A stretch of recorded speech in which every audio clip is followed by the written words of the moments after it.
지난 시간의 말씀을 한번 기억해 보시면 우리가 주님으로부터 배운 사실 한 가지가 있었습니다. 그것은 바로 우리가 예수를 믿음으로 뭐가 됐다? 새 사람이 됐다. 믿어지세요? 새 사람이 됐습니다. 한번 보세요. 새 사람 같은지 한번 옆에 분들 한번 보시고 분명히 새 사람이 됐습니다. 이거는 변치 않는 하나님의 진리고 약속입니다. 누구든지 그리스도 안에 있으면 새로운 피조물이라 이전 것은 지나갔으니 보라 새 것이 되었다. 우리는 다 새 것이 됐습니다. 근데 문제는 새 것이 됐는데 우리 안에 계속 싸움이 있는 거예요. 옛사람과 새사람의 싸움이 일어난 거죠. 그래서 사도 바울도 그런 고백을 하잖아요. 로마서 7장 14절 말씀이 있는데 한번 같이 봅시다. 같이요. 나는 육신에 속하여 죄 아래 팔렸도다. 내가 원하는 바 선은 행하지 아니하고 도리어 원하지 아니하는 바 악을 행하는도다. 오라 나는 곤고한 사람이로다. 이 사망의 몸에서 누가 나를 건져내랴. 한번 더 고백해요. 갈라디아서를 볼까요? 갈라디아서 5장. 육체의 소욕은 성령을 거스르고 성령은 육체를 거스리나니 이 둘이 서로 대적함으로 너희가 원하는 것을 하지 못하게 하려 함이니라. 그러니까 우리 속에서 두 개가 서로 싸우고 있다는 거예요. 육신의 법과 성령의 법, 우리의 생각과 성령의 생각. 그래서 오늘 전에 우리의 생각은 어땠어요? 22절에 보니까 욕심을 따라 행했다. 대부분 세상의 일들이 어때요? 다 욕심 때문에 그렇죠. 대표적인 게 욕심이죠, 욕심. 욕심에 의해서 지배를 받습니다. 그러니까 이거는 통제가 되지 않아요. 솔직히 뭐 한 돈이 얼만큼 있으면 만족하실 것 같아요. 만족할 수가 없죠, 그죠? 가지면 가질수록 더 많이 가져야 되고 없으면 없는 대로 또 아쉬워하고 우리는 더 많은 것들을 가져야 됩니다. 그래서 욕심을 뭐라고 말하고 있냐면 유혹의 욕심이다. 이렇게 성경에 보니까 그렇게 말하고 있죠. 우리를 계속 유혹하는 거예요. 그냥 적당히 있고 베풀고 나누고 섬길 수 있을 만큼 있으면 좋은데 더 많이 갖도록 우리 마음을 계속 유혹하고 있다는 거죠. 이게 우리가 가지는 가장 큰 문제점의 하나라고 하는 사실입니다. 근데 우리는 이제 새 사람이 됐잖아요. 그죠? 새 사람이 됐으니까 어때? 전에 행했던 욕심을 버리고 이제는 다른 게 우리의 기준이 돼야 돼요. 그 기준이 바로 뭐였어요? 24절에 하나님을 따라 의와 진리와 거룩함으로 이것이 우리의 새로운 기준이 됐다는 거죠. 그러니까 이제 욕심을 따라 행하는 것과 하나님을 따라 행하려고 하는 것들이 우리 안에서 계속 대적하고 싸우고 있다는 겁니다. 이거를 우리가 해결해 가야 되는 거죠. 이거를 우리가 극복해 가야 되는 것입니다. 그래서 가장 먼저 새로워져야 될 것이 뭐라고 했어요? 23절에 너희의 심령, 우리의 마음. 왜냐하면 우리의 모든 것들은 결국은 마음에서부터 오기 때문에 마음을 새롭게 해야 된다 이렇게 말하고 있어요. 근데 생각해 보시면 우리가 뭔가 새로워진다. 이게 가능한 일일까요? 이게 우리의 노력이나 의지로 이게 과연 이루어질 수 있을까? 우리가 새 사람이 될 때도 우리 힘으로 된 게 아니잖아요. 그죠? 예수님을 믿음으로 하나님의 은혜로 우리가 새 사람이 됐어요. 그래서 요한복음 3장에서 얘기하자 물과 성령으로 거듭났다. 그러니까 우리가 침례를 받고 나서 거기서 새로워지죠. 우리가 가톨릭에서는 세례 성사를 할 때 세례자들한테 그 흰색 그 면사포를 주죠. 그죠? 남자든 여자든 그 미사포를 주는데 나중에 이제 남자들은 안 쓰고 여자분들은 쓰고 다니죠. 초대교회 당시에는 세례를 받고 침례를 받고 나서 이렇게 흰 옷을 주는 그런 어떤 전통도 또 있었어요. 그러니까 우리가 알다시피 결혼식에 가면 결혼식 옷이 있고 장례식에 가면 장례식 복장이 있죠. 또 군인이 입는 옷이 있고 경찰이 입는 옷이 있고 또 성직자들이 입는 옷이 있어요. 또 죄값을 치를 때는 죄수복을 입지만 죄값을 다 치르고 나서는 평상복을 입어요. 우리가 저희 막내가 이제 지난주에 훈련소에 들어갔는데 이제 어제 전화가 왔어. 잘 지내고 있고 무슨 피자도 나오고 치즈도 나오고 아주 좋다는 거야. 아주 살만 났나 봐요. 아주 목소리가 아주 씩씩해졌어. 근데 얘가 이제 한 3주 후면 이제 나오잖아요. 공익 근무를 해야 되니까 이제 나올 텐데 자기 딴엔 되게 군인 같은가 봐. 아마 되게 자부심이 있나 봐요. 그래서 뭐 하여튼 중대장한테 고맙다고 편지들 좀 쓰고 했는데, 자, 군대를 가면 어디를 따라야 돼요? 군대의 기준을 따라야 돼요. 사회에서 했던 모든 기준은 보다 군대 기준이 우선이에요. 네. 그게 우리가 새 사람 된다는 의미는 바로 그런 의미가 있는 겁니다. 그러니까 우리의 기준이 달라진 거죠. 근데 그 기준이 계속 예전에 있던 것과 지금 새로운 기준이 계속 우리 속에서 싸우고 있다는 거죠. 로마서 5장 19절 말씀을 한 번 더 봅시다. 자, 한 사람이 순종하지 아니함으로 많은 사람이 죄인이 된 것 같이 한 사람이 순종하심으로 많은 사람이 의인이 되리라. 한 사람의 범죄로 말미암아 사망이 그 한 사람을 통하여 왕노릇하였은즉 더 은혜와 의와 선물을 넘치게 받는 자들은 한 분 예수 그리스도를 통하여 생명 안에서 왕노릇하리로다. 전에는 우리가 아담의 후손을 따라서 아담이 지은 죄에 따라서 우리도 지은 죄에 겹쳐져서 죄가 우리를 다스렸다는 왕노릇했는데, 이제는 뭐예요? 예수 그리스도가 우리 안에서 계시고 우리를 왕노릇한다는 거죠. 그러니까 새 사람이 됐다는 말은 뭐겠어요? 결국 예수님의 다스림을 받는 것, 예수님이 나의 왕이 되는 것, 이것이 새 사람이 살아가는 어떤 삶의 모습이다, 이렇게 말할 수가 있는 것이죠. 그래서 우리는 새 사람이 됐으니까 옛 기준을 버리고 새 사람의 기준을 가져야 되는 거죠. 그래서 오늘 말씀에는 그럼 구체적으로 그 기준이 뭐냐, 그걸 우리에게 정확하게 이야기를 해주고 있습니다. 25절을 한번 같이 볼까요? 그런즉 거짓을 버리고 각각 그 이웃과 더불어 참된 것을 말하라. 뭐를 말하지 마라? 거짓을 말하지 마. 정확하게는 거짓말입니다. 거짓말을 하지 말고 뭐를 말하? 참된 것. 참된 게 뭡니까? 진리죠. 진실. 우리의 이야기들 중에 우리가 유혹에 욕심여 이끌어갈 때 그 욕심을 채우기 위해서 우리한테 나오는 게 뭐예요? 다 거짓들이죠. 그죠? 내 이익을 위해서.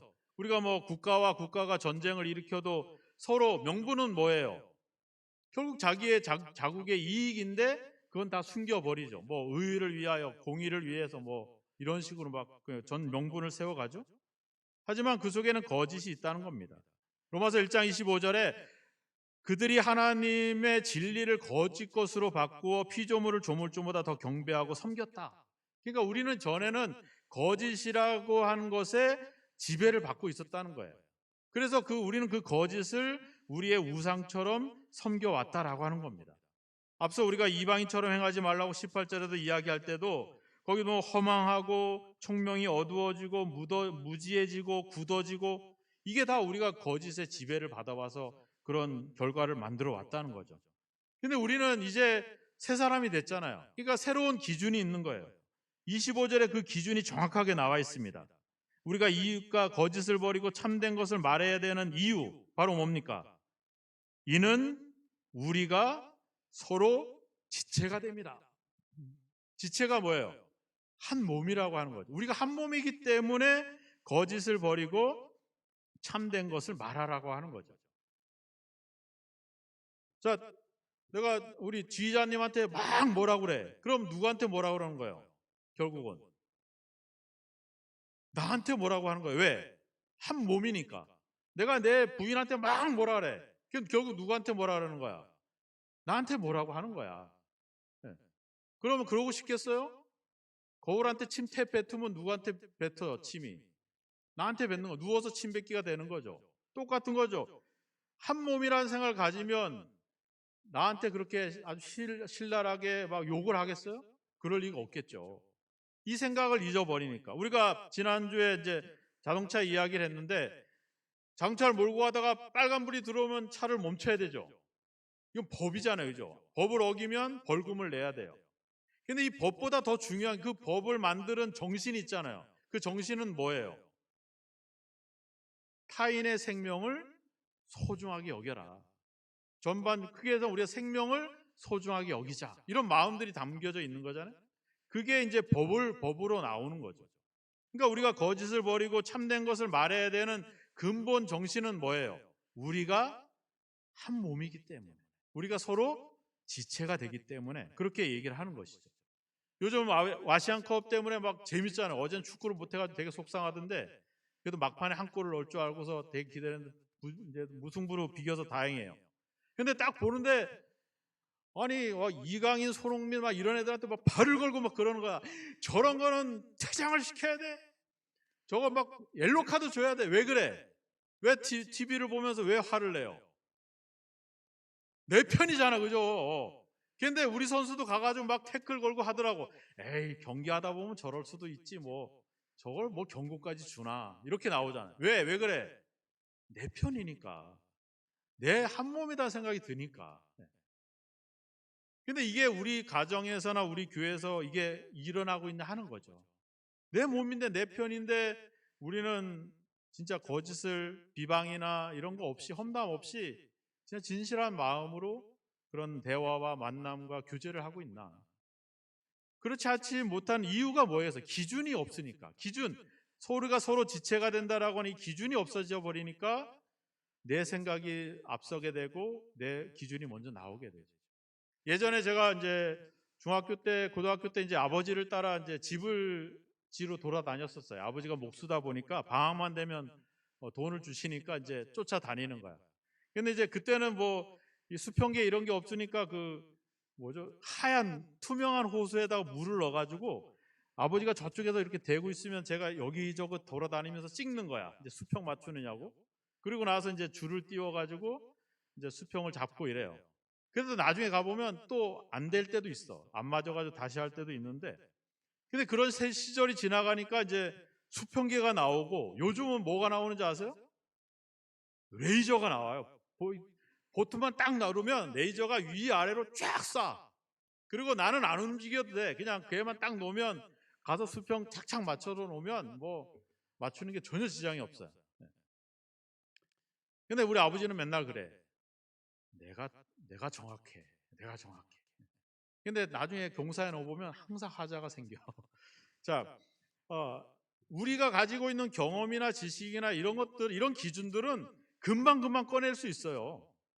근데 이게 제대로 된 기준을 세우려면 공구를 갖고 다녀야 되고 이걸 항상 켜놔야 되고 작동을 시켜야 돼. 얘가 기준이 작동이 안 되면 흔들려 버려요. 근데 내 안에서 나오는 기준들은 어때요? 경험이나 지식이나 이게 상황에 따라 다른 거라 이게 제대로 된 기준이 될 수가 없죠. 그러니까 즉흥적으로 나오는 기준대로 내가 말하고 행동하는 것은 결국에는 항상 문제가 하자가 발생될 수밖에 없죠. 근데 정확한 기준을 가지고 이야기하면 거기에는 문제될 게 없죠. 이 성경은 우리에게 바로 그 기준이 되는 거죠. 그래서 성경을 라틴어로 캐논이라 그랬죠. 캐논이라는 말은 히브리 말로는 카네입니다. 카네의 말은 갈대라는 말이에요. 옛날에는 자가 없으니까 갈대, 이제 반듯한 갈대를 가지고 이제 이제 길이를 쟀죠. 그래서 이게 이제 나중에 잣대가 되고 그것이 나중에 캐논이 돼서 이제 정경을 얘기할 때 이제 우리 신앙과 삶의 기준을 삼을 때 캐논 그것을 바로 이 성경으로 그렇게 제시를 하죠. 성경은 작동을 시켜야 돼. 우리가 읽고 묵상하고 끄집어내고 기억내고 이렇게 작동을 시켜야지 이게 내 삶의 기준을 레벨을 레이저로 쏴주거든요. 근데 이게 안 나오면 뭐가 나와? 내 속에 있는 경험이 나오고 지식이 나오면 거기서부터는 이상한 문제가 생기는 거죠. 맥케이라고 하는 학자는 거짓말은 그리스도의 몸을 급소를 찌르는 것이다 이렇게 이야기하고 있습니다. 우리가 거짓말은 우리 교제를 파괴하지만 진실을 이야기하는 것은 우리의 교제를 더 강화시킨다라고 하는 겁니다. 성도의 교제의 바탕은 신뢰입니다. 근데 그 신뢰는 우리의 경험이나 지식이 아니라 바로 하나님의 말씀, 진리가 되어야 된다는 거죠. 그래서 우리가 하는 이야기 속에서 하나님의 말씀이 나오면 그 교제와 그 공동체가 튼튼해지는 겁니다. 근데 거기에 사람의 생각이 나오게 되면 각자의 생각이 기준이 되면 그 공동체는 흔들릴 수밖에 없죠. 우리가 거짓을 버리고 서로에게 이웃과 더불어 참된 것을 이야기해야 되는 근본 이유는 기준은 바로 우리가 서로 지체가 되기 때문에 한 몸이 되기 때문에 그런 것이죠. 두 번째는 뭐라고 얘기합니까? 26절에 분을 내어도 죄를 짓지 말며 해가 지도록 분을 품지 말고 마귀에게 틈을 주지 마라. 두 번째 기준은 뭐예요? 분을 내라. 분을 내라. 그런데 뭐라? 죄를 짓지 마라. 분을 낼 수 있죠. 화가 날 수 있지. 화 안 난 사람이 어디 있겠어요? 화를 내지만 그것이 죄가 되지 않게 해라. 우리가 운전하다 보면 속상한 일 많이 생기잖아. 그렇다고 또 쫓아가서 보복하면 어떻게 돼요? 처벌받아요. 화낼 수도 있고 속상하지만 죄를 짓지 마라. 오늘 우리가 교동문을 읽었잖아요. 시편 4편을 읽었는데 그 4편 4절에 너희는 떨며 범죄하지 말지어다. 자리에 누워 심중에 말하고 잠잠할지어다. 이렇게 다윗 왕이 고백을 합니다. 이 시편 4편은 다윗 왕이 자기 아들 압살롬이 자기를 반역한 사건을 회고하면서 썼던 내용이에요. 얼마나 속상해요. 아버지가 아들이 반역을 해서 아버지를 죽이려고 하고 이런 상황 속에서 이 압살롬은 또 죽고 아들도 죽고 이런 비참한 상황을 지켜보면서 바울은 회고를 하는 겁니다. 이 성경을 메시지 성경으로 해석해 보면 이렇게 말해요. 불평하려거든 해라. 다만 빈정대지 마라. 입을 다물고 내 마음의 소리에 귀를 기울여라. 하나님의 법정에 호소하고 그분의 평결을 기다려라. 이렇게 번역을 합니다. 그러니까 우리가 화낼 수도 있고 불평할 수도 있지만 하나님께 맡기라는 거죠. 하나님께 맡기고 너는 잠잠히 그 마음의 소리를 들어라. 그러니까 우리가 분노를 하되 바르게 분노를 해야 된다는 겁니다. 그래서 31절에 보면 그런 표현이 나오죠. 너희는 모든 악독과 노함과 분냄과 떠드는 것과 비방하는 것을 모든 악의와 함께 버려라. 이런 것들이 대부분 뭐라는 거예요? 불의한 분노라고 하는 거죠. 그런 것들을 우리가 버려야 된다는 거죠. 반면에 하나님의 분노는 5장 6절에 가보면 나와 있습니다. 누구든지 헛된 말로 너희를 속이지 못하게 하라. 이로 말미암아 하나님의 진노가 불순종의 아들들에게 임하느니라. 하나님의 진리를 거스르고 배반하는 자들을 향해서 나오는 분노는 그런 의로운 분노라고 하는 거죠. 그런 건 좋은데 화내고 분내고 악의를 갖고 떠들고 비방하고 이런 것들은 버리라고 하는 겁니다.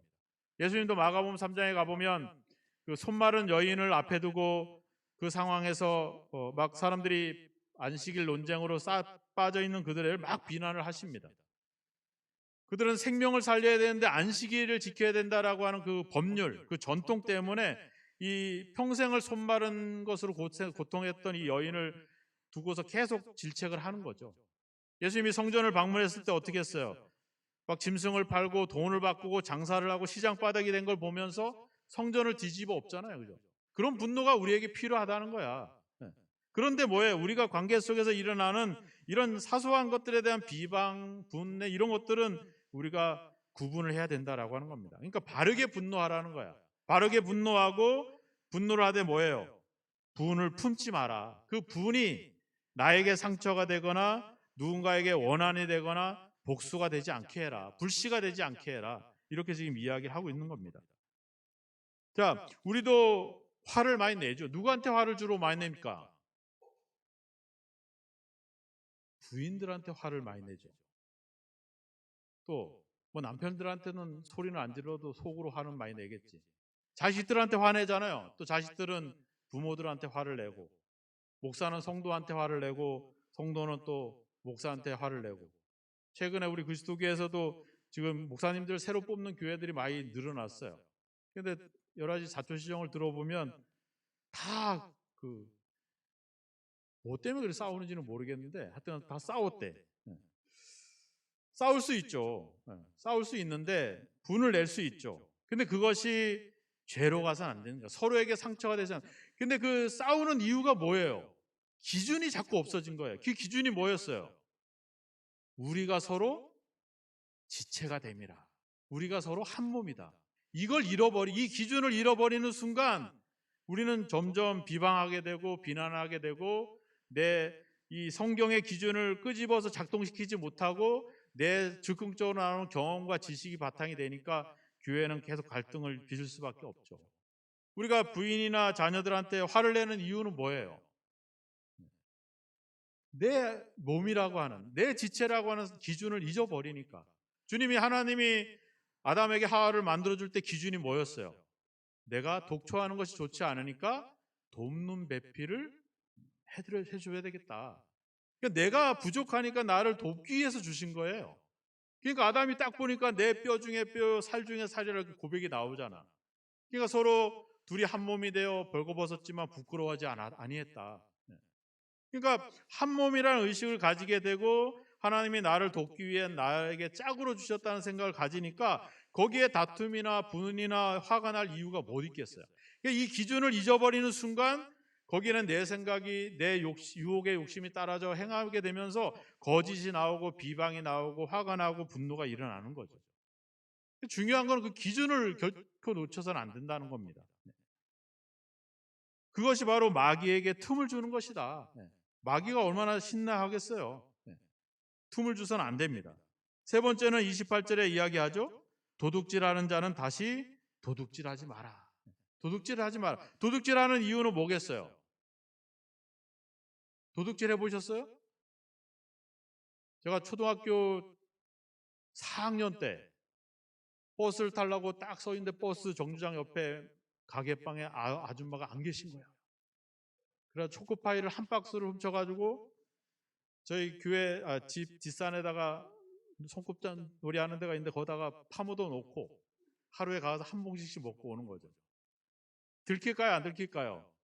들키죠. 저희 어머니한테 죽도록 얻어맞고 초코파이 한 10박스가 갖다 드리고 그리고 이제 해결했어요. 그리고 나서 도둑질 했다간 죽는 거구나. 이제 그렇게 해서 그때부터 좀 안 했던 것 같은데 우리는 남의 것을 이렇게 훔친다 이럴 때 우리가 도둑질이다 이렇게 생각하는데 이게 우리 일상 속에서 많이 일어납니다.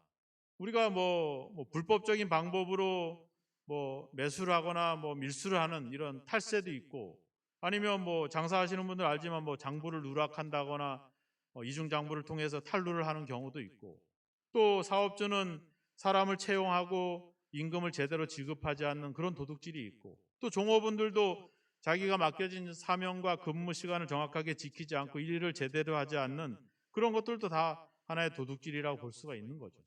그렇게 하는 이유는 결국 뭐겠어요? 우리가 한 몸이라는 사실을 잃어버리는 순간 그렇게 되는 거예요. 내 회사, 내 직장, 내 가정, 내 교회라고 하는 생각을 가지게 되면서 그런 것들이 사라지게 되는데 그것을 그 기준이 잊어버려지면 결국 내 욕심과 내 생각을 채우게 되면 거기서 또 문제가 생기게 되는 거죠. 그래서 성경은 뭐래요? 자기 손으로 수고해서 선한 일을 해라. 정당하게 하라는 거죠. 공정하게 하라는 것이죠. 왜요? 우리가 서로 지체가 되는데. 우리가 그 성경에도 나오잖아요. 그죠? 악한 자라도 자식에게 좋은 것을 줄 줄 알거든. 떡을 달라고 하는데 돌을 주는 부모가 어디 있고 생선을 달라고 하는데 뱀을 주는 부모가 어디 있느냐? 하늘에 계신 너희 천부께서 너희에게 있어야 될 것을 다 알고 있지 않느냐? 하나님은 우리에게 다 주신다고 하는 거예요. 다 그게 바로 부모의 마음들인 거죠. 부모의 생각들이란 거 하는 겁니다. 그런데 그런 생각들이 기준들이 사라지게 되면 결국 내 욕심을 우선시하게 되면 거기에는 여러 가지 갈등이 생겨날 수밖에 없습니다.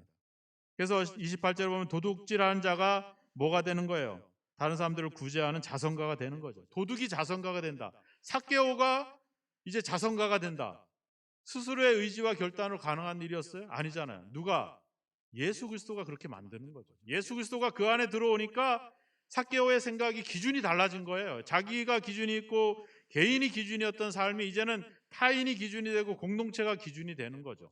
그러니까 이제는 기생하고 다른 사람들을 이용해서 자기가 욕심을 채워가는 게 아니라 자기 것으로 다른 사람들을 채워주는 그런 사람으로 변화되어 가는 거죠. 기준이 그 속에 확실히 잡히게 됐기 때문에 그렇다라고 하는 것입니다. 우리는 새 사람이 됐습니다. 예수를 믿을 우리 모두는 이미 새 사람입니다. 이제는 새로운 기준을 가지고 살아가야 됩니다. 하나님을 따라 새 사람이 되어야 된다. 세 번째 목표가 뭐예요? 한번 같이 읽어볼까요? 하나님의 뜻에 합당한 삶을 살라. 하나님의 뜻에 합당한 삶. 하나님의 뜻이 뭐예요? 이게 기준이에요. 하나님의 뜻은 뭐예요? 우리가 서로 지체가 된다. 우리가 서로 한 몸이다. 이게 하나님의 뜻이죠. 그래서 예수님을 보시면 알잖아요. 개인을 위해서 자신의 영광을 위해서 구하거나 행하는 일들이 어디 있습니까? 다 모두를 위해서 모두 인류가 구원받기 위해서 자신을 죽이는 걸로 가는 거죠. 옛사람은 자신이 기준이 됩니다. 개인이 기준이 됩니다. 근데 새 사람은 타인이 기준이 되고 공동체가 기준이 됩니다. 그래서 이제는 기생하는 관계가 아니라 이제 그 공동체에 기여하는 관계로 바뀌어가는 것이죠. 그래서 초대교회를 보면 그렇게 변화되잖아요. 서로의 물건을 통용하고 서로 마음을 함께하고 떡을 먹고 같이 예배하고 찬미하고 하나님을 노래하잖아요. 기준이 바뀌고 새로운 기준으로 삶을 사니까 사람들은 그 교회를 인정하게 되고 그를 통해서 복음이 인정을 받고 수많은 사람들이 다 계속 교회로 몰려오는 거죠. 우리가 이 싸움 속에 있는데 이 싸움을 이겨내야 돼요. 이기려면 아까처럼 레이저를 작동하듯이 하나님의 말씀이 우리 안에서 계속 작동을 해야 됩니다. 그래서 이걸 펴서 작동을 시켜줘야지 우리가 그 기준에 맞는 삶으로 새로운 삶을 살아가게 되는 것이죠. 고린도후서 9장 8절의 말씀이 있습니다. 같이 한번 읽어보겠습니다. 하나님이 능히 모든 은혜를 너희에게 넘치게 하시나니 이는 너희로 모든 일에 항상 모든 것이 넉넉하여 모든 착한 일을 넘치게 하려 하심이다. 여기 계속 반복하는 말이 있죠. 모든, 그리고 또 뭐예요? 넘치게 한다, 넉넉하게 한다. 이게 하나님의 마음이에요. 하나님이 우리에게 주시는 복은 모두가 함께 착하고 선한 일을 위해서 나누고 섬기고 베풀면서 넉넉하게 하는 것. 이게 하나님의 복이에요. 하나님의 복은 소유하는 게 아니라 뭐예요? 모두를 위해서 사용하는 것이죠. 왜? 내 몸인데, 내 지체인데 내가 아낄 이유가 뭐가 있어요? 내가 아끼는 이유는 뭐겠습니까? 내 기준이 여전히 옛사람에 사로잡혀 있는 것이죠. 여러분들의 기준이 달라지기를 주의 이름으로 축원합니다. 이젠 하나님의 기준에 합당한 삶을 살아가시길 바랍니다. 이제 내 생각을 개인에서 타인으로, 개인에서 공동체로, 자신에게서 타인으로 옮겨가는 저와 여러분이 되기를 주의 이름으로 축원합니다. 우리가 새 사람이 된다는 것은 새로운 생활 방식으로 살아간다는 것입니다. 오늘 말씀처럼 거짓말을 버리고 진리를 말하고 마귀에게 틈을 주지 않도록 분을 품지 말고 정당하게 일하고 다른 사람들을 도와주는, 이것이 바로 하나님이 우리에게 원하시는 새로운 생활 방식이라고 하는 것입니다. 이제 우리가 새 사람이 됐으니까 하나님의 방식대로 새 사람답게 살아가기를 주의 이름으로 축원합니다. 이제는 기생하는 관계가 아니라 공동체에 기여할 수 있는 삶으로 여러분들의 생각과 삶의 모습이 달라지기를 주의 이름으로 축원합니다. 예수님이 여러분들을 다스리고 예수님의 생각이 여러분들을 지배하기를 원합니다. 이것은 우리가 그냥 가만히 있어서 될 일이 아닙니다. 이 기준을 계속 우리 속에서 기억해내고 생각해내고 작동을 시켜야지 우리의 삶이 그렇게 변화될 줄로 믿습니다.